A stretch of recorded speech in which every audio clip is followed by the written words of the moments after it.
So this is the Daniel Revelation class for beginners. It's a subtitle for beginners, lesson number 2. And as I said last week, we're studying the book of Daniel as a way of understanding the background information and the imagery and the symbolism that is contained in the book of Revelation. I told you last week, a lot of times people go to the book of Revelation, they don't even bother studying Daniel, they pull out images and language and symbols and they attach to them all kinds of meanings according to modern, the modern political situation, thinking that these refer to modern times without ever having looked at the book of Daniel. And the book of Daniel is almost like the foundational book to understand correctly the symbols in the book of Revelation. So we talked about that last week, just in case this is your first time in this particular class. As I said, much of the language and the apocalyptic style of writing found in Daniel is also found in the book of Revelation. And if we understand the meaning of the symbols, when, how, and why this type of language, let's call it a literary style, when this literary style is used in Scripture, it'll go a long way to help us understand the meaning and the lessons contained in the book of Revelation. Also, a lot of the prophecy in the book of Daniel is fulfilled in the book of Revelation as well. So it's very hard to study the fulfillment of the prophecy but ignore the original prophecy that was made. So that's why, again, I'm making the argument for studying these two books at the same time. Also, unlike some other type of studies that we've had, the book of John, for example, the Gospel of John, in that particular class we're studying line by line, every single line, we read it, we take it apart, so on and so forth. Daniel Revelation, if we were to do that, we could never finish it in the short time that we have. So it's a bit of an overview of one book and an overview of the other to grasp the main ideas, the main thrust of each book, especially understanding the symbolism. So let's talk about Daniel, let's talk about Babylon. Daniel, let's talk about him first. Daniel was a young man from a well-to-do family in Jerusalem who was carried off into captivity by the newest world power emerging at that time, Babylon, and its greatest king, King Nebuchadnezzar. Let's talk about Babylon, the city and the empire. Very interesting, fascinating study. Babylon was the greatest city and empire in the pre-Christian era. Now Assyria ruled before Babylon, and it ruled longer, but it was never as great or as beautiful as Babylon. Babylon had architectural wonders and so on and so forth. The Assyrians were fierce warriors. They went in and killed you, took your money, killed all your people. The Babylonians had a much higher culture than the Assyrians. It was ruled for most of its domination, its world domination, by Nebuchadnezzar, 45 years in all that he ruled. And he never tired of beautifying and improving this great city. Ancient historians say that its walls around the city were 60 miles long, 15 miles on each side. The walls were 300 feet high, 30 stories. Think about that. 300 feet high, 80 feet thick, 35 feet into the ground so enemies could not tunnel underneath. Everything was made from brick. There was a 1/4 mile of cleared space around the wall where a moat was built. 250 towers, 100 gates of brass, sentries posted everywhere. It was a fortress. It was a fortress, nobody could get in. Powerful fortress. Now the city itself was divided by the Euphrates River that flowed through it, and there were drawbridges to get across. There were 53 temples in the city, 180 altars to the goddess Ishtar. And the goddess Ishtar was the goddess of war and love. So it was a kind of a male-dominated society. Their goddess was a female, but she was the goddess of war and the goddess of love. Nebuchadnezzar's palace was huge. The walls, 50 feet thick. This is a remnant. This is not just this is actually a picture, a remnant. There's still remnants of it left. Nebuchadnezzar also built one of the 7 wonders of the ancient world, and that was the Hanging Gardens of Babylon. Some scholars, some archaeologists say, no, these were actually built in Nineveh. There's a little debate going on about that, but anyways, I don't want to go into that minutiae. Most individuals, most historians believe that the Hanging Gardens were in Babylon. He built it for his queen. The gardens were platforms, 400 square feet, and they were held up by arches that cascaded down one from another. They were filled with flowers and trees and shrubs, and you see a bit of that in the rendition here. And all of it was watered from a reservoir at the very top that was fed by hydraulic pumps from the Euphrates River, from below. We sometimes think these ancient cultures, they had no engineering, but they had amazing engineering. Many years ago, when I went to Jerusalem, they still had, the guide brought us to the aqueducts that the Romans had built. They were still there to bring water all the way to the desert. Aqueducts built 2,000 years ago, still standing, still functional. They could still function if they needed that. Obviously, they have modern ways of transporting water now, but if they had to, they could still work. That's amazing when you look at some of our bridges and things that were built 50, 60 years ago that are crumbling and falling apart. So it was amazing engineering for the time. Underneath the arches were luxury apartments, the pleasure grounds of the palace. And these were built while Daniel was the chief governor of the wise men in Babylon. Isaiah chapter 13 verse 17 and Jeremiah in chapter 51, both of these prophets prophesied that this great city would not only be destroyed, but it would remain uninhabited forever.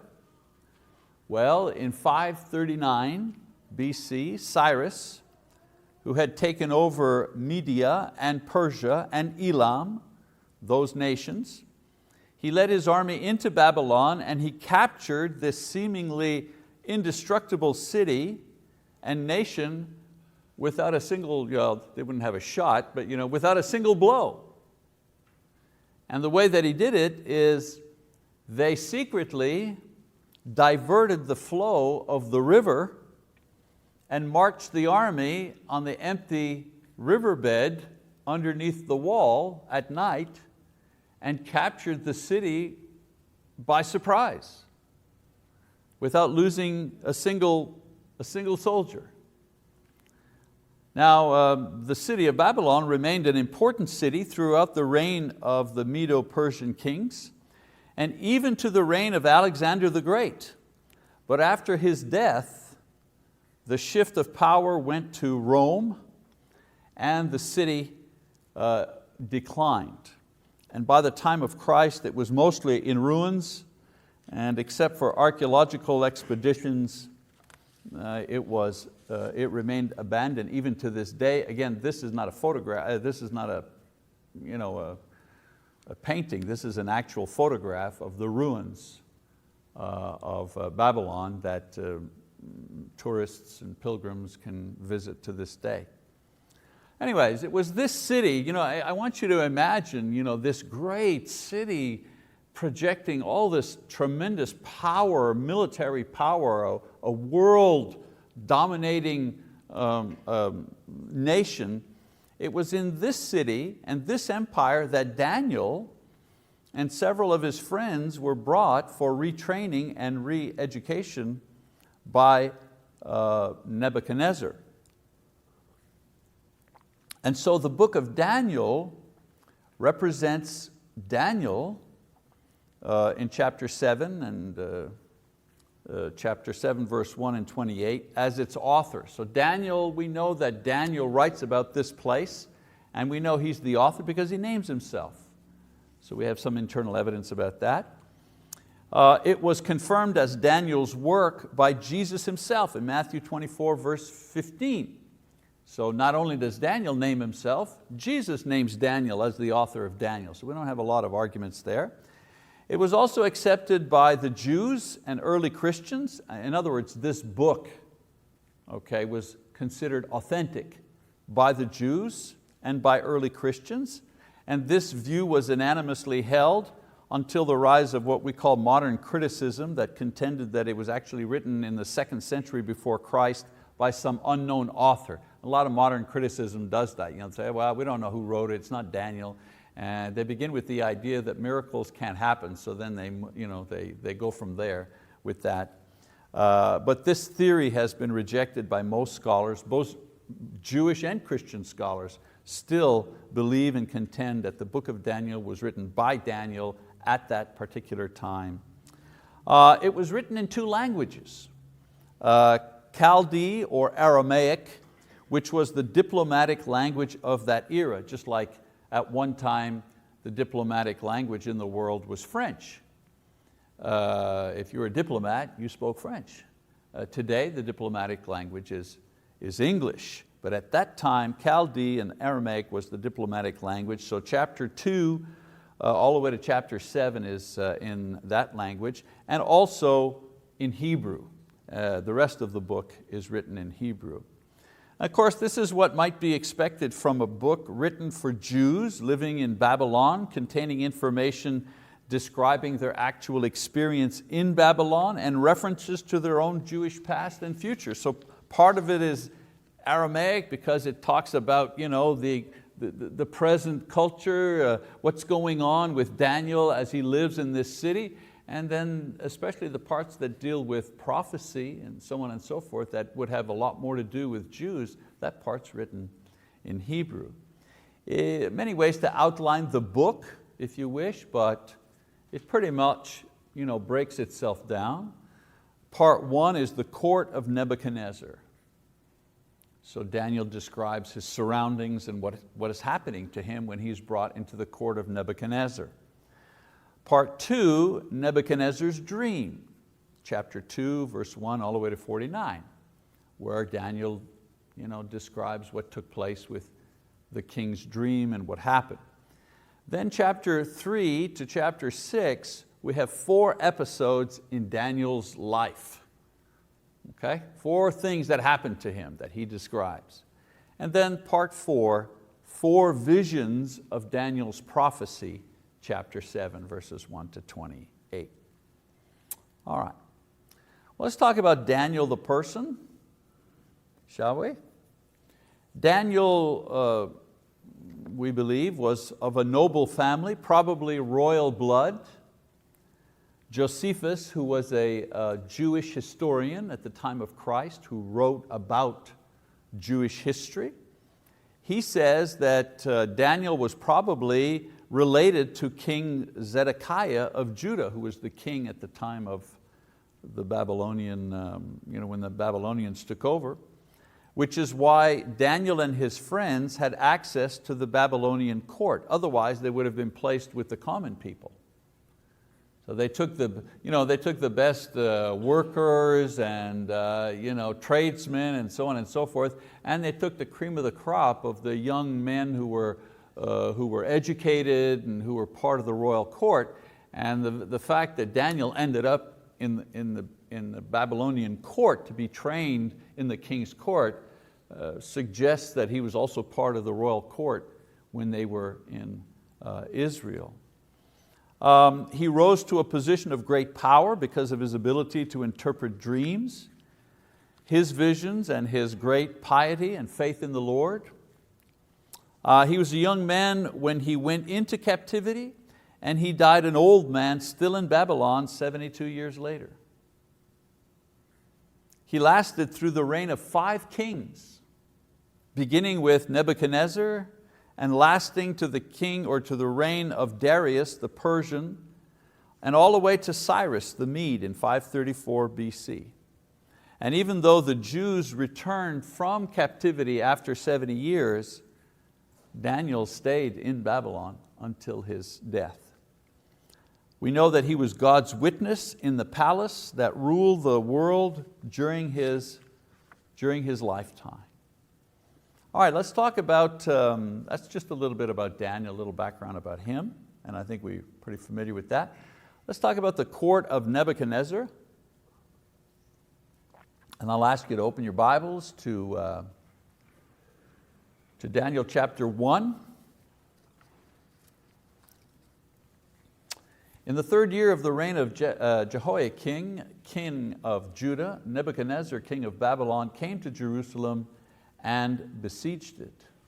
The Lord gave Jehoiakim, king of Judah, into his hand, along with some of the vessels of the house of God, and he brought them to the land of Shinar, to the house of his God, and he brought the vessels into the treasury of his God. Then the king ordered Ashpenaz, the chief of his officials, to bring in some of the sons of Israel, including some of the royal family and of the nobles, youths in whom was no defect, who were good looking, showing intelligence in every branch of wisdom, endowed with understanding and discerning knowledge, and who had ability for serving in the king's court, and he ordered him to teach them the literature and language of the Chaldeans. The king appointed for them a daily ration from the king's choice food, and from the wine which he drank, and appointed that they should be educated 3 years, at the end of which they were to enter the king's personal service. Now among them from the sons of Judah were Daniel, Hananiah, Mishael, and Azariah. Then the commander of the officials assigned new names to them, and to Daniel he assigned the name Belteshazzar, to Hananiah Shadrach, and to Mishael Meshach, and to Azariah Abednego. But Daniel made up his mind that he would not defile himself with the king's choice food or with the wine which he drank, so he sought permission from the commander of the officials that he might not defile himself. Now God granted Daniel favor and compassion in the sight of the commander of the officials. And the commander of the officials said to Daniel, I am afraid of my lord the king, who has appointed your food and your drink. For why should he see your faces looking more haggard than the youths who are your own age? Then you would make me forfeit my head to the king. But Daniel said to the overseer, whom the commander of the officials had appointed over Daniel, Hananiah, Mishael, and Azariah, please test your servants for 10 days, and let us be given some vegetables to eat and water to drink. Then let our appearance be observed in your presence, and the appearance of the youths who are eating the king's choice food, and deal with your servants according to what you see. So he listened to them in this matter and tested them for 10 days. At the end of 10 days, their appearance seemed better, and they were fatter than all the youths who had been eating the king's choice food. So the overseer continued to withhold their choice food and the wine they were to drink, and kept giving them the vegetables. As for these 4 youths, God gave them knowledge and intelligence in every branch of literature and wisdom. Daniel even understood all kinds of visions and dreams. Then at the end of the days which the king had specified for presenting them, the commander of the officials presented them before Nebuchadnezzar. The king talked with them, and out of them all not one was found like Daniel, Hananiah, Mishael, and Azariah. So they entered the king's personal service. As for every matter of wisdom and understanding about which the king consulted them, he found them 10 times better than all the magicians and conjurers who were in all his realm. And Daniel continued until the 1st year of Cyrus the king. Now, I want you to notice that in a compact first chapter, Daniel summarizes the reason why he and the 3 others are in the palace of the king. Now, part of the training was to immerse them into Babylonian culture, and this included eating their food. Unlike the Assyrians, like I say, the Assyrians, they just went in, they killed you. You know what I'm saying? They just killed you and they robbed you and they took what they wanted. Anybody they left, Anybody left, they just took them and they just threw them in different nations to water down their bloodline. That's how they worked. Babylonians had a different foreign policy, if you wish. They would bring the cream of the crop, bring them into the service of the Babylonian court, retrain them, immerse them in Babylonian culture and literature, art, magic, and so on and so forth for several years. And then, among the best, they would select them to go back to their own countries to rule in their stead. That way, they were trying to infiltrate their culture into other peoples. That was their way of dominating other nations. So as I say, part of the training was to immerse them into the culture, especially the food. So the young Jews accepted and excelled at the academic training, but they refused to eat the food. Of course, a lot of reasons for that. Probably that it was food sacrificed to idols, food not prepared in the proper way, what we call kosher today. Probably some of the food may have been considered unclean for a Jew.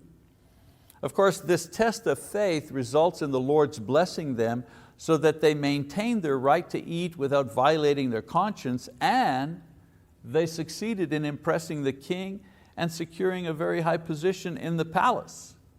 And usually I like to give the lessons at the end. What have we learned? But I mean, this little episode here just begs to bring out a couple of obvious lessons. For example, we need to decide in advance how we will react to temptation. We need to decide in advance if something's going to happen, if we're tempted in a certain way, if somehow a situation arises that will tempt us to compromise what we believe, what is right. We need to decide in advance what we're going to do.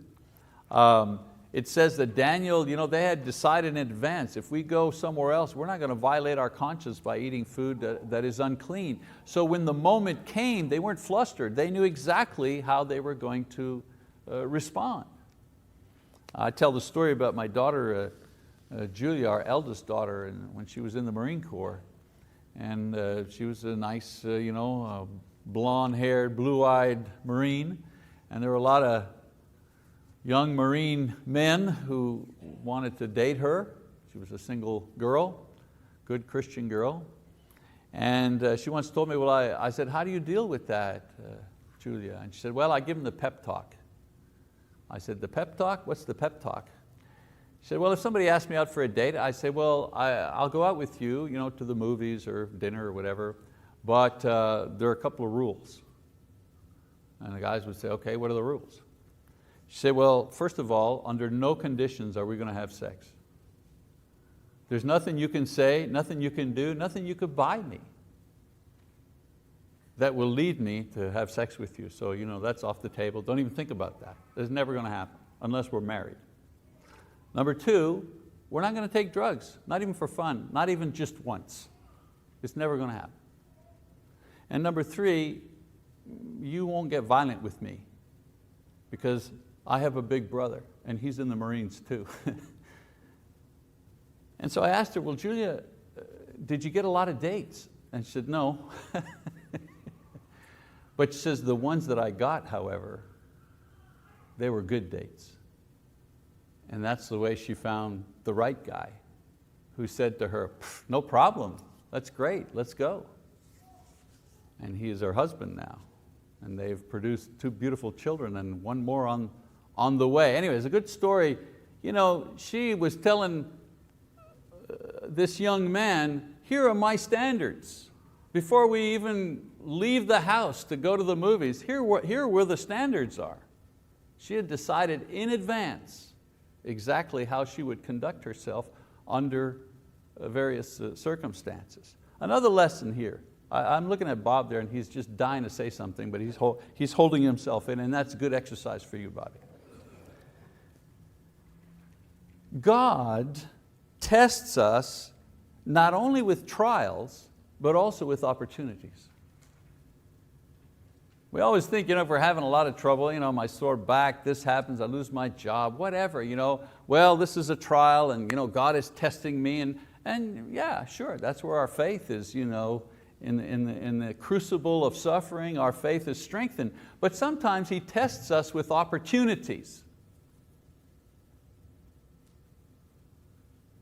Because sometimes opportunities to get ahead in my job, in my career, also will mean that I will take a step back in my faith and in my service to God.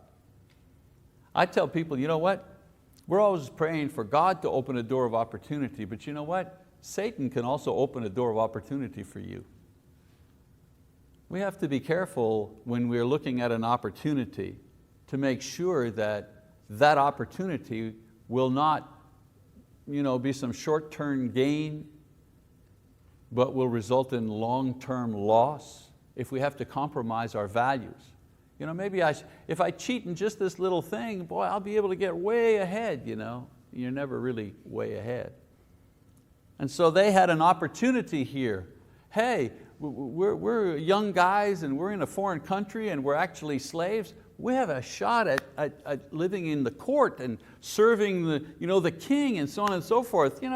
Surely God won't mind if we eat the unclean food. Surely God, haven't we suffered enough? And yet they had decided in advance that they weren't going to compromise.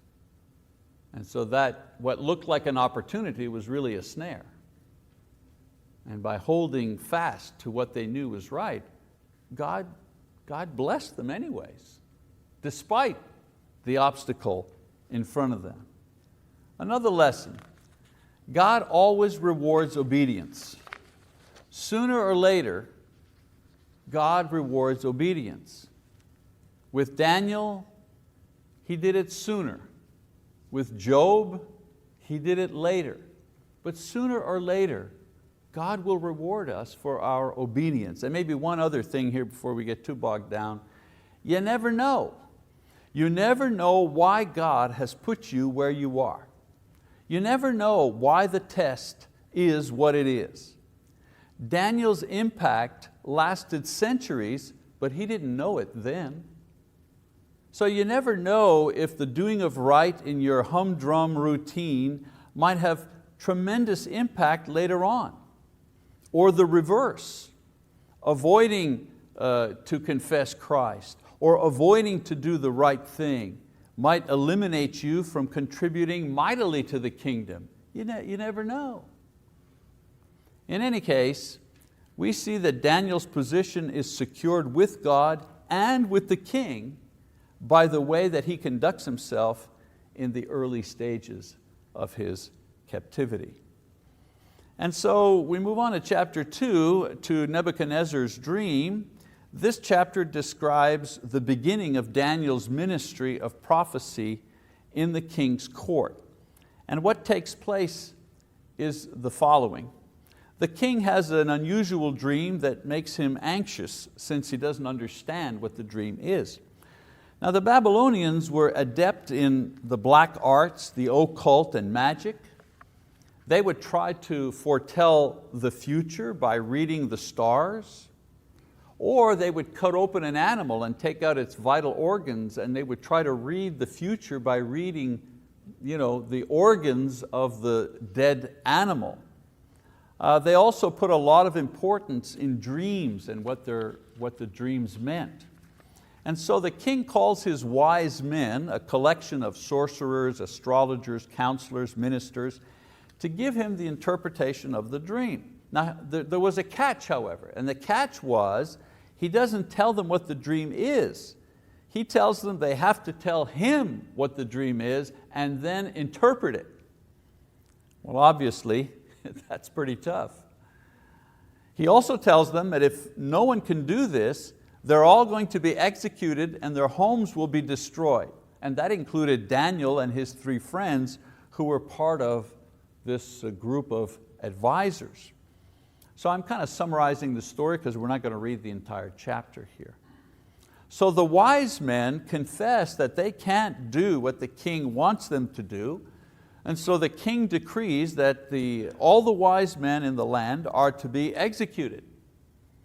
And so when Daniel hears this, he and the 3 other Jewish youths go to God in prayer, and God reveals the dream and its interpretation. And then Daniel goes to the king with his revelation and saves himself and the others. Now, the reason he could go into the king was he was considered one of the wise men along with the others. So I just want to read one portion of chapter 2, beginning in verse 31. Daniel says, "You, O king, were looking, and behold, there was a single great statue. That statue, which was large and of extraordinary splendor, was standing in front of you, and its appearance was awesome." So Daniel is telling the king what he dreamt. "The head of that statue was made of fine gold, its breast and its arms of silver, and its belly and its thighs of bronze, its legs of iron, its feet partly of iron and partly of clay. You continued looking until a stone was cut out without hands, and it struck the statue on its feet of iron and clay and crushed them. Then the iron, the clay, the bronze, the silver, and the gold were crushed all at the same time and became like chaff from the summer threshing floors. And the wind carried them away so that not a trace of them was found. But the stone that struck the statue became a great mountain and covered the whole earth. This was the dream. Now we will tell its interpretation before the king. You, O king, are the King of kings, to whom the God of heaven has given the kingdom, the power, the strength, and the glory. And wherever the sons of men dwell, or the beasts of the field, or the birds of the sky, He has given them into your hand, and has caused you to rule over them all. You are the head of gold. After you there will arise another kingdom inferior to you, then another third kingdom of bronze, which will rule over all the earth. Then there will be a fourth kingdom as strong as iron, inasmuch as iron crushes and shatters all things. So, like iron that breaks in pieces, it will crush and break all these in pieces. In that you saw the feet and toes, partly of potter's clay and partly of iron, it will be a divided kingdom. But it will have in it the toughness of iron, inasmuch as you saw the iron mixed with common clay. As the toes of the feet were partly of iron and partly of pottery, so some of the kingdom will be strong and part of it will be brittle. And in that you saw the iron mixed with common clay, they will combine with one another in the seed of men, but they will not adhere to one another, even as iron does not combine with pottery. In the days of those kings, the God of heaven will set up a kingdom which will never be destroyed, and that kingdom will not be left for another people. It will crush and put an end to all these kingdoms, but it will itself endure forever. Inasmuch as you saw that a stone was cut out of the mountain without hands, and that it crushed the iron, the bronze, the clay, the silver, and the gold, the great God has made known to the king what will take place in the future. So the dream is true, and its interpretation is trustworthy. So in the interpretation of this dream, Daniel not only describes the king's mind, but he also prophesies concerning world events into the next 650 years. The dream, right? A great statue shining, the head of gold, the breast of silver as well as the arms, the belly and the hips made of brass, the legs of iron, the feet a mixture of iron and clay. A stone, he says, appears out of nowhere, cut without hands, and it strikes the feet of the statue, and the statue crumbles to dust and is blown away. The stone grows into a mountain which then fills the earth. And so, what is the interpretation? Daniel says, well, the head is gold and is the embodiment of the kingdom of Babylon, the first great and magnificent world kingdom. As I said, the Assyrians also ruled before them, but not with the splendor and wealth and total control that the Babylonians had. The breast and the arms of silver represent very well the dual nature of the Medo-Persian Empire that conquered and replaced the Babylonians. Another interesting thing as well is that silver coinage and this people's wealth in silver fits well the imagery of the dream, because the Medo-Persian Empire was rich in silver. Also the idea of the two arms, two different nations ruling simultaneously. Then he talks about the belly and the hips of brass, refers to Alexander the Great and his armies, which will be the next world power after the Medo-Persian Empire. Now Alexander, is interesting to note, innovated warfare by introducing brass armor in combat. Then of course the Roman Empire is described as legs of iron with feet of mixed clay and iron, and it was the next great empire that defeated the Greeks and took over as a world power. Now the Romans introduced iron weapons into warfare. At the beginning they were tough, they were unbreakable like iron is unbreakable. But as the empire grew, however, it began making alliances with other nations rather than conquering and ruling them by force. So their modus operandi at the beginning is they come in and they, like the Assyrians, they kill you and they take over, or they subdue you, enslave you, and you pay taxes, and if you step out of line, we go in and we wipe you out. They were ruthless and powerful, and they were truly a world empire. But as the empire grew and grew and grew and grew, it was so big, it began to be so bulky to be managed. Instead of fighting wars way at the other end of the empire, what they would do is they would make treaties with nations on the edge of the empire. Wouldn't conquer them, it would just be a threat. We know all about threats, right? Countries making threats. And so it would be a threat. If you don't pay so much taxes, we'll leave you alone, but if you don't pay so much taxes, we're going to go in and going to wipe you out. So they began making these alliances. And that's what the imagery here. The legs are steel, but you get down to the feet and the toes, those, he says, were a mixture of iron and clay. And inasmuch as iron and clay don't mix, well, the same thing happened to the Roman Empire. The nations at the periphery eventually came in and ransacked Rome. And of course, this is represented by the feet mixed with iron and clay. And then the stone cut without hands, of course, a stone that just appears, the idea, the imagery refers to something supernatural, something that is not of this world. The small stone totally destroys the statue.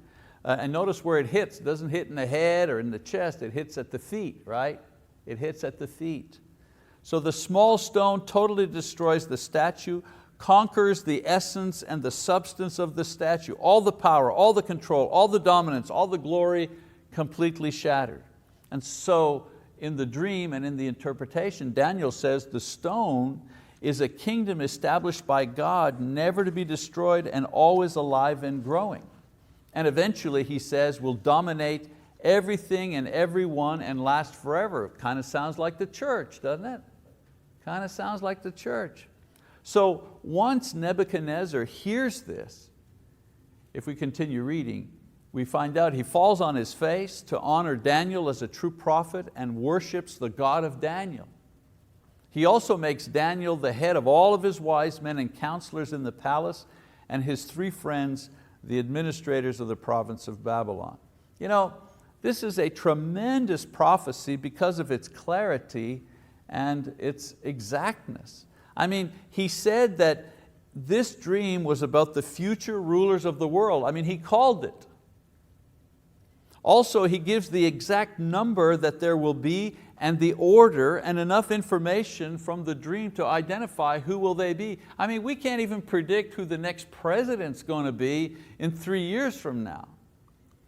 And here, Daniel is telling him which nations are going to rule in the next 650 years. That's a tremendous prophecy.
He prophesies correctly about the coming of the church and what exact period of time that it would appear and destroy the opposition. He even correctly interprets the idea that some of these kingdoms would never revive. They were all blown into dust. None of these kingdoms, Babylon, there's no Babylon anymore, there's no Medo-Persia anymore, none of these kingdoms. Rome, yeah, there's Italy and Rome, but would anybody think that Italy is a world power today? I don't think so. So this section is important, not only to prove the inspiration of the Bible, but also to set the scene for what will take place in the book of Revelation. That's why we're not going to read every line of every book here, but it was important to look at this because this is the basis upon which many of the symbols and prophecies in the book of Revelation are taken. Okay? It's not just an instant bit and a destruction. What he talks about is a struggle for several centuries that will finally end in a victory for the church. Tremendous prophecy. The thing that really strikes me is he talks about the coming of the church and he places it in exactly the right historical context during the Roman Empire and the fact that it will destroy the empire. Christianity overtook the empire of Rome. All right, well, I think the first bell went, so we're going to stop there. Next week, we're going to talk about what Nebuchadnezzar does with this interpretation. And we're going to begin looking at Daniel's vision. So that's it for this week. Thank you very much for your attention.